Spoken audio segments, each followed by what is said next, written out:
આકાશવાણી ભુજ સમાચાર કલ્પના શાહ વાંચે છે. નમસ્કાર.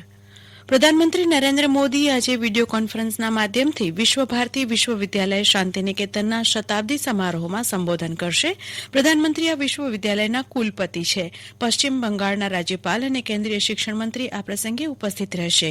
1921માં ગુરુ રવિન્દ્રનાથ ટાગોર દ્વારા સ્થાપિત વિશ્વ ભારતીને મે 1951માં સંસદ દ્વારા એક અધિનિયમ મુજબ કેન્દ્રીય વિશ્વવિદ્યાલય અને રાષ્ટ્રીય મહત્વની સંસ્થા જાહેર કરવામાં આવી હતી.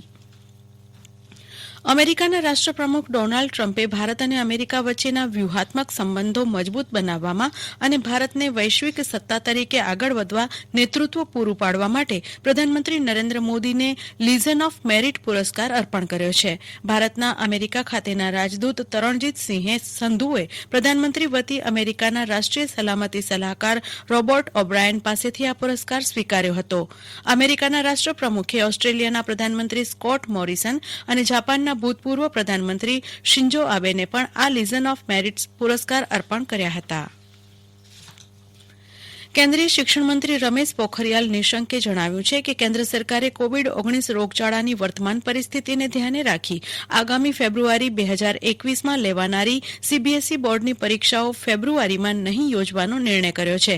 તેમણે કહ્યું કે પરીક્ષાની તારીખો હવે પછી જાહેર કરવામાં આવશે. શ્રી નિશંકે કહ્યું કે વિદ્યાર્થીઓ અને શિક્ષકો દ્વારા સીબીએસઈ બોર્ડની ધોરણ 10 અને ધોરણ 12ની પરીક્ષાઓ મુલતવી રાખવા કરવામાં આવેલી વિનંતીને અનુલક્ષીને આ નિર્ણય કરવામાં આવ્યો છે. તેમણે કહ્યું કે સરકાર વિદ્યાર્થીઓના હિતમાં નિર્ણય રાખશે. વધુ સમાચારો આ કોરોના સંદેશ બાદ.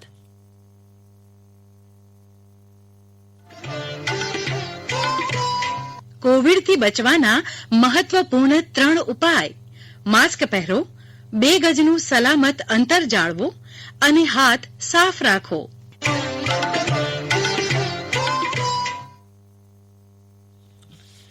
જિલ્લામાં ગઈકાલે કુલ 31 કોરોનાના દર્દીઓ સ્વસ્થ થતા ઘરે પરત ફરવા રજા આપવામાં આવી હતી. જ્યારે કુલ નવા 13 કોરોના પોઝિટિવ દર્દીઓ નોંધાયા હતા.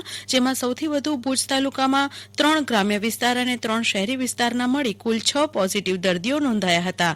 જ્યારે ગાંધીધામ શહેરમાં 4 અને નખત્રાણા ગ્રામ્ય વિસ્તારમાં 3 પોઝિટિવ કેસ નોંધાયા હતા. હાલ જિલ્લામાં કોરોનાના સક્રિય દર્દીઓ 242. અત્યાર સુધી નોંધાયેલા કુલ પોઝિટિવ કેસની સંખ્યા 3998.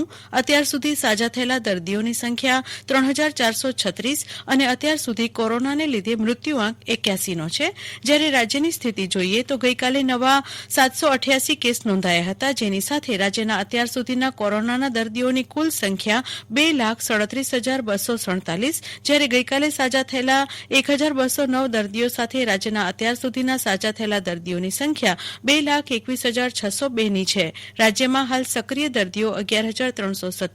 રાજ્યનો કોરોનાને લીધે મૃત્યુઆંક 4,248નો છે. જ્યારે રાજ્યનો સાજા થવાનો દર રિકવરી રેટ 93.41%નો છે.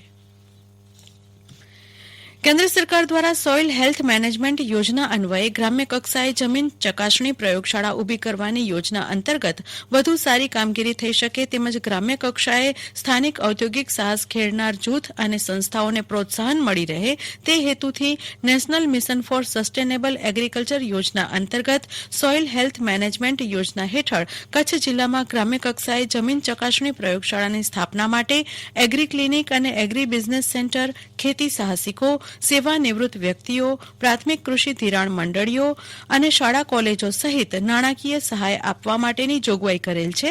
આ બાબતે રસ ધરાવતા હોય તેઓએ નાયબ ખેતી નિયામક વિસ્તરણની કચેરી, ખેડૂત તાલીમ કેન્દ્ર ભુજની કચેરીમાંથી આગામી 31મી ડિસેમ્બર 2020 સુધીમાં કચેરીનો સંપર્ક કરવા જણાવાયું છે.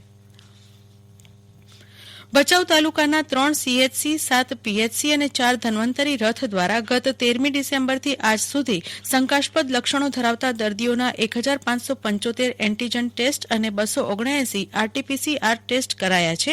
જેમાં કોઈ પોઝિટિવ કેસ નથી. ધન્વંતરી રથ દ્વારા શંકાસ્પદ લક્ષણો ધરાવતા દર્દીઓના ટેસ્ટ સાથે રોગ પ્રતિકારક શક્તિ માટે આયુર્વેદિક અને હોમિયોપેથિક દવાઓનું વિતરણ કરાઈ રહ્યું છે. અને આ સાથે આ સમાચાર બુલેટિન પૂરું થયું. નમસ્કાર.